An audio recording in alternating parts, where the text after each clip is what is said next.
Hey everybody, thank you for watching. I have got a follow-up video on my H&K USP compact first shots and review video, and this one's just going to show the impact of training with your pistol, not just live fire but also dry practice. The target on the left is going to be the one that you saw in that video. If you haven't watched it, I encourage you to go check it out.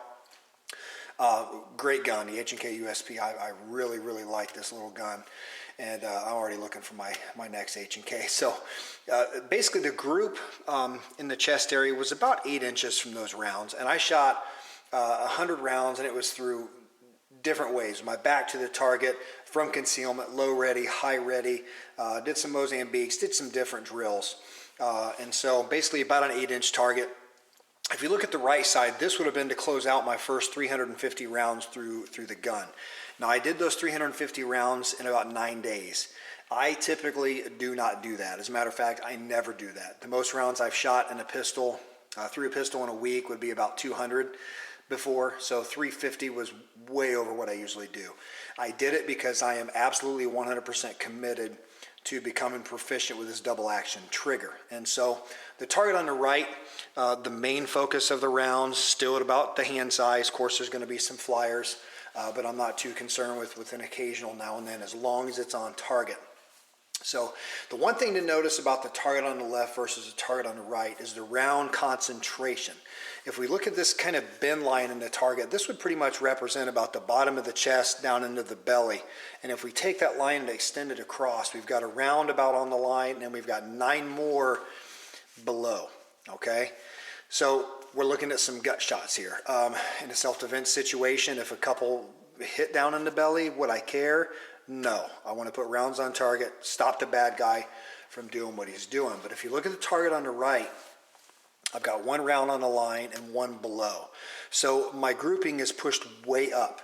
And when you're talking about getting somebody to stop doing what they're doing, a bad guy, the one on the right, the target, is definitely going to achieve that quicker and faster and probably more efficiently, in my opinion, and I think based on fact.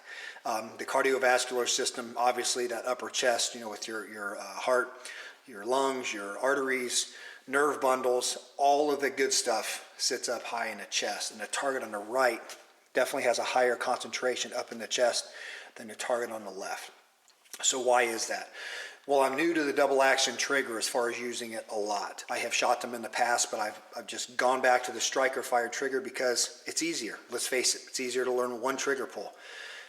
I have got the kind of personality where I kind of get obsessed about things, and I want to learn this double action trigger because I think, just for the challenge for one, I want to do it. Number 2, I believe it's going to make me a better shooter all the way around, no matter which gun, platform that I use, which pistol platform. So I'm committed to it. Now, when you shoot a double action trigger, based on everything I've read and expert videos and that type of thing, if you don't completely separate that trigger finger from the rest of your body, you can try to muscle through the double action and you'll shoot low. And if you look on the left side, I definitely had some more shots that were lower down into the belly region below the chest. Through a lot of dry practice and 350 rounds, if you notice this target, I've only got a couple that are pretty low, and these are definitely up higher into the chest. So that tells me I'm getting away from muscling through the trigger. I'm working on separating that trigger finger, making a nice consistent press to the rear, and it's helping my shots stay up where they're supposed to be. So short video today, guys. Hope you enjoyed it. Please like and subscribe if you haven't already, and we will catch you next time.